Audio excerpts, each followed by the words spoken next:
Investment और finance की जानकारी के लिए Finnovations.com चैनल को जरूर सब्सक्राइब करें और नोटिफिकेशंस पाने के लिए बेल आइकन पर क्लिक करें। नमस्कार। तो आज हम बात करने वाले उन 3 सीक्रेट्स के बारे में जिसे यूज करके लोग अमीर बन जाते हैं और उन्हें फॉलो करके आप भी अमीर बन सकते हो।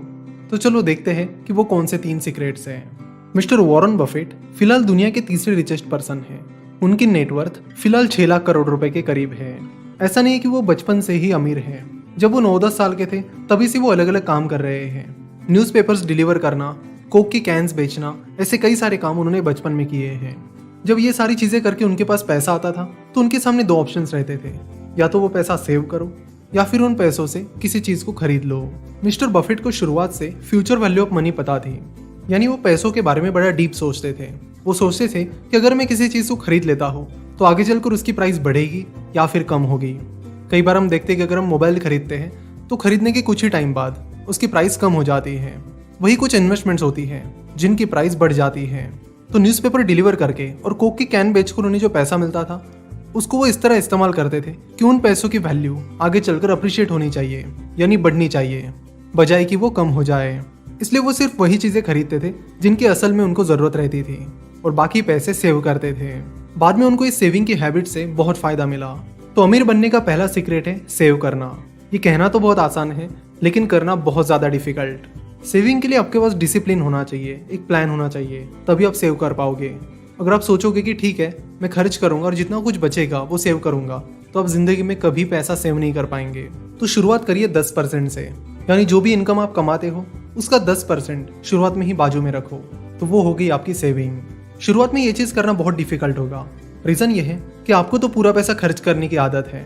उसमें से अगर 10% पैसा पहले ही निकल जाए तो फिर चीज़ों को एडजस्ट करना आपके लिए डिफिकल्ट हो जाएगा।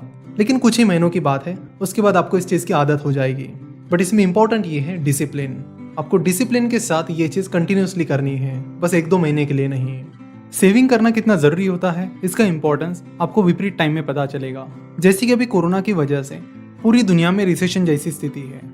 ऐसे में कंपनीज अपनी कॉस्ट कटिंग करने के लिए लोगों को जॉब से निकाल देती है। तो ऐसे समय जिन लोगों के पास अच्छी खासी सेविंग है वो अच्छे से सस्टेन कर पाते हैं, और जिनके पास नहीं है उन्हें बहुत स्ट्रगल का सामना करना पड़ता है। अमीर बनने का दूसरा सीक्रेट है कि आप जो पैसा सेव कर रहे हो उसे काम पर लगाओ, और जितने जल्दी आप उन्हें काम पर लगाओगे उतना बेहतर।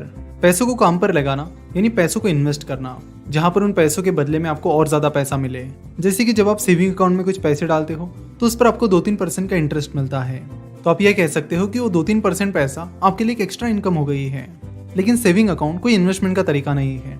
इन्वेस्टमेंट के अलग अलग तरीके होते हैं। जैसे कि अगर सेफ इन्वेस्टमेंट्स की बात की जाए तो उसमें FD, that is bank fix deposits, government bonds, ये सारी चीज़ें आती हैं। अगर आप इससे ज़्यादा रिटर्न कमाना चाहते हो और उसके लिए रिस्क लेने के लिए भी तैयार हो तो आपके लिए म्यूचुअल फंड, स्टॉक मार्केट, इन जैसे ऑप्शंस खुले हैं।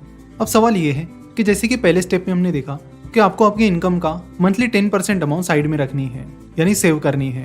अब उस सेव की हुए अमाउंट का करना क्या है, तो वो पैसा आपको इन्वेस्ट करना है। जब इन्वेस्टमेंट की बात आती है तब सवाल ये आता है कि इन्वेस्ट कहाँ करें। तो आपको ऐसी जगह पर इन्वेस्ट करना चाहिए जहाँ पर आप इन्फ्लेशन को बीट कर पाओ।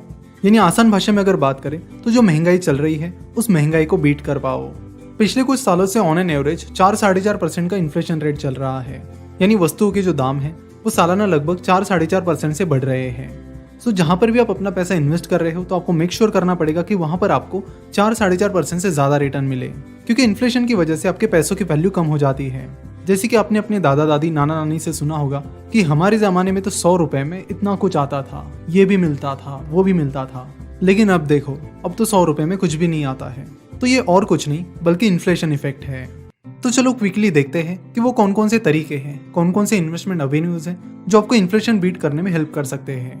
और हर किसी इन्वेस्टमेंट के कुछ एडवांटेजेस होते हैं और कुछ डिसएडवांटेजेस भी होते हैं। तो इन दोनों चीज़ों को हम समझेंगे। So let's begin. तो शुरुआत करते हैं FD से, दैट इज बैंक डिपॉजिट से। बहुत सारे लोग इन्वेस्टमेंट के लिए बैंक FDs प्रीफर करते हैं क्योंकि उनके अनुसार वो सबसे सेफ चीज़ है। बैंक FD की पॉजिटिव साइड ये है कि अगर आप अच्छे बैंक के साथ बैंक FD निकालते हो तो आपको सेफ्टी की श्योरिटी मिलती है। लेकिन उसका मेन डिसएडवांटेज ये है कि उसमें इंटरेस्ट रेट ज़्यादा नहीं होता है, जनरली 6-7% होता है, और उस पर कोई टैक्स बेनिफिट नहीं मिलता है। यानी अगर आप 20% या 30% टैक्स स्लैब में हो तो आपको जो भी इंटरेस्ट अपनी FD पर मिला है उस पर 20% या 30% या जो भी आपके टैक्स स्लैब है उसके अनुसार टैक्स पे करना होगा। अब बात करते हैं बॉन्ड्स की।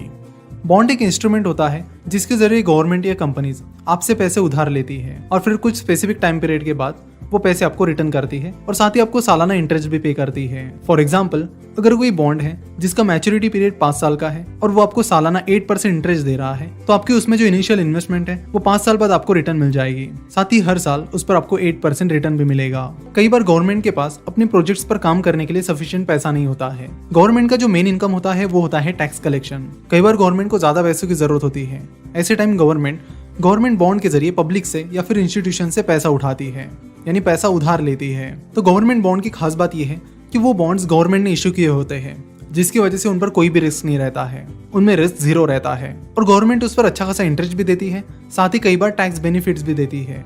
अगर आप सेफ्टी पर ध्यान दे रहे हो तो आप गवर्नमेंट बॉन्ड की तरफ भी ध्यान दे सकते हो। उसके बाद हम बात करेंगे स्टॉक मार्केट के बारे में। स्टॉक मार्केट सेफ इन्वेस्टमेंट में नहीं आता है, यहाँ पर रिस्क होता है। सो बेसिकली जब आप किसी कंपनी में इन्वेस्ट करते हो तो आप उस कंपनी के भागीदार बन जाते हो, यानी शेयर होल्डर बन जाते हो। और अगर आप कंपनी की शेयर प्राइस और कंपनी का जो बिजनेस परफॉर्मेंस है उसका रिलेशन देखोगे तो एक चीज आपके समझ में आएगी कि कंपनी की जो शेयर प्राइस है वो लॉन्ग टर्म में कंपनी के बिजनेस परफॉर्मेंस को फॉलो करती है। शॉर्ट टर्म में हालांकि आपको कई सारे फ्लक्चुएशंस देखने मिलेंगे, लेकिन लॉन्ग टर्म में अगर उस बिजनेस ने अच्छा परफॉर्म किया है तो लॉन्ग टर्म में उसकी शेयर प्राइस भी उसे फॉलो करेगी।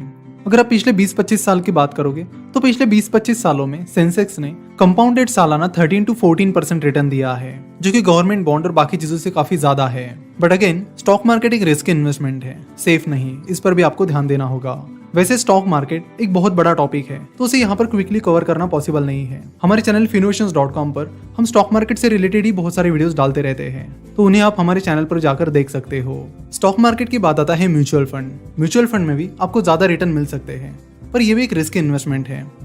अगर म्यूचुअल फंड की बात की जाए तो वहां पर एक फंड मैनेजर होता है जो लोगों का पैसा मैनेज करता है। वही स्टॉक मार्केट में जो इन्वेस्टमेंट डिसीजंस होती है वो आपको खुद को लेनी होती है। फंड मतलब लोगों से इकट्ठा किया हुआ पैसा। तो म्यूचुअल फंड में लोगों से पैसा लिया जाता है, यानी उस पर्टिकुलर म्यूचुअल फंड में जो लोग पैसा इन्वेस्ट करते हैं उनका पैसा इकट्ठा किया जाता है। फिर उस फंड का जो फंड मैनेजर है वो उन पैसों को मैनेज करता है और डिसाइड करता है कि कहां पर उन पैसों को इन्वेस्ट किया जाए। अगर वो इक्विटी म्यूचुअल फंड है तो उन पैसों को स्टॉक मार्केट में इन्वेस्ट किया जाएगा। अगर वो डेट म्यूचुअल फंड है तो उसमें डेट इंस्ट्रूमेंट में इन्वेस्ट किया जाएगा, जैसे कि बॉन्ड्स, डिबेंचर्स एटसेट्रा। तो इन सारी इन्वेस्टमेंट मेथड्स का डिटेल में एनालिसिस करने के बाद आप डिसाइड कर सकते हो कि किस इन्वेस्टमेंट एवेन्यू में आपको इन्वेस्ट करना चाहिए। इसके अलावा और भी कई सारे इन्वेस्टमेंट एवेन्यूज हैं, जैसे कि hedge fund, venture capital, real estate etcetera. जितनी इंपॉर्टेंट स्टेप नंबर 1 है उतनी ही इंपॉर्टेंट स्टेप नंबर 2 भी है। इंडिया में कई सारी पॉन्जी स्कीम्स चलती है जो लोगों को ज्यादा रिटर्न्स का वादा करती है। फिर लोग वहां पर अपनी मेहनत की कमाई सेव करके इन्वेस्ट करते हैं और फिर वो पैसा डूब जाता है, जिसके बाद लोग सेव करना और इन्वेस्ट करना दोनों बंद कर देते हैं। सो जितने एफर्ट आप सेव करने में लगा रहे हो उतने ही एफर्ट्स आप इन्वेस्ट करने में भी लगाइए। सोच समझ कर इन्वेस्ट कीजिए, तो जो पैसा आप इन्वेस्ट करोगे उस पर आपको रिटर्न मिलेगा। वो रिटर्न आपके जो पैसे हैं उनके चिल्ड्रंस हैं। फिर उन रिटर्न्स को भी आप काम पर लगाओ, यानी उसे भी इन्वेस्ट करो। इस तरह एक चेन बनती चली जाएगी और आपका पैसा तेजी से बढ़ेगा। और रिच बनने का तीसरा इंपॉर्टेंट रूल है invest for the long term, यानी लंबी अवधि के लिए इन्वेस्ट कीजिए। अगर आप सक्सेसफुल इन्वेस्टर्स देखेंगे जैसे कि Warren Buffett, Peter Lynch, mister Carlos Slim Helu, तो वो सारे लॉन्ग टर्म इन्वेस्टर्स हैं और उन्होंने बहुत कम उम्र में इन्वेस्ट करना स्टार्ट किया, क्योंकि कंपाउंडिंग जो है वो लॉन्ग टर्म में वर्क होती है। मिस्टर वॉरेन बफेट ने 12 साल की उम्र से इन्वेस्ट करना स्टार्ट किया। वही मिस्टर पीटर लिंच और मिस्टर कार्लोस स्लिम हिलू ने 12 साल की उम्र में इन्वेस्ट करना स्टार्ट किया। तो रूल ये है कि जितने जल्दी आप शुरू कर सको उतने जल्दी इन्वेस्टमेंट शुरू करो। अगर कंपाउंडिंग की ही बात की जाए तो कंपाउंडिंग का मतलब है इंटरेस्ट पर इंटरेस्ट मिलना, या फिर वैसे ये भी कह सकते हो कि जो रिटर्न आपको मिल रहे हैं उन पर रिटर्न मिलना। फॉर एग्जाम्पल, अगर आप 100 रुपए कहीं पर इन्वेस्ट कर रहे हो और वहां पर 8% का रिटर्न आपको मिल रहा है, तो एक साल बाद आपके 100 रुपए 108 रुपए बन जाएंगे और दूसरे साल जो 108 रुपए है उस पर आपको 8% रिटर्न मिलेगा। तो इस तरह रिटर्न आपको मिलते रहेंगे। इसे और एक एग्जाम्पल के साथ समझते हैं। लेट से कि आप 1 लाख रुपए इन्वेस्ट कर रहे हो और मान लेते कि उस पर आपको 15% रिटर्न मिल रहा है, तो 28 साल बाद आपके 1 लाख रुपए की वैल्यू 50 लाख रुपए हो जाएगी। वही उसके सिर्फ 5 साल बाद उसमें और 50 लाख रुपए जुड़ जाएंगे, यानी आपकी 1 लाख रुपए की इन्वेस्टमेंट 33 साल बाद 1 करोड़ की हो जाएगी। तो 1 लाख को 50 लाख होने में 28 साल लगे और उसमें और 50 लाख जुड़ने में सिर्फ 5 साल लगे। तो कंपाउंडिंग कुछ इस तरह काम करती है, जिसमें शुरुआत में आपको रिटर्न काफी स्लोली बढ़ते हुए दिखते हैं, लेकिन बाद में वो तेजी से बढ़ने लगते हैं। और यही रीजन है कि जो सक्सेसफुल इन्वेस्टर्स होते हैं वो लॉन्ग टर्म के लिए इन्वेस्ट करते हैं, क्योंकि लॉन्ग टर्म इन्वेस्टिंग में कंपाउंडिंग उनके फेवर में काम करती है। यानी बाद में वो जो पैसा इन्वेस्ट कर रहे हैं उस पर रिटर्न उनको मिलेगा और धीरे धीरे बाद में उस रिटर्न पर भी उनको रिटर्न मिलता चला जाएगा और इस तरह ये चेन बनती चली जाएगी और उनका रिटर्न लगातार बढ़ता चला जाएगा। अगर इस वीडियो को समराइज करना है तो हम कुछ इस तरह कर सकते हैं। पहले सेव करना, एक बार नहीं कंटिन्यूअस बेसिस पर पेशेंस के साथ सेव करना। उसके बाद पेशेंस के साथ उस अमाउंट को इन्वेस्ट करना, यानी उन पैसों को काम पर लगाना। और तीसरा है invest for the long term, यानी लॉन्ग टर्म के लिए इन्वेस्ट करना। इस तीसरे पॉइंट को आप बिल्कुल भी अंडर एस्टिमेट मत कीजिए, क्योंकि बहुत सारे लोग कंपाउंडिंग को दुनिया का 8th वंडर मानते हैं और ये सही में मैजिक की तरह काम करता है। So please remember all this rules. Video देखने के लिए और हमसे जुड़े रहने के लिए आपका बहुत बहुत धन्यवाद।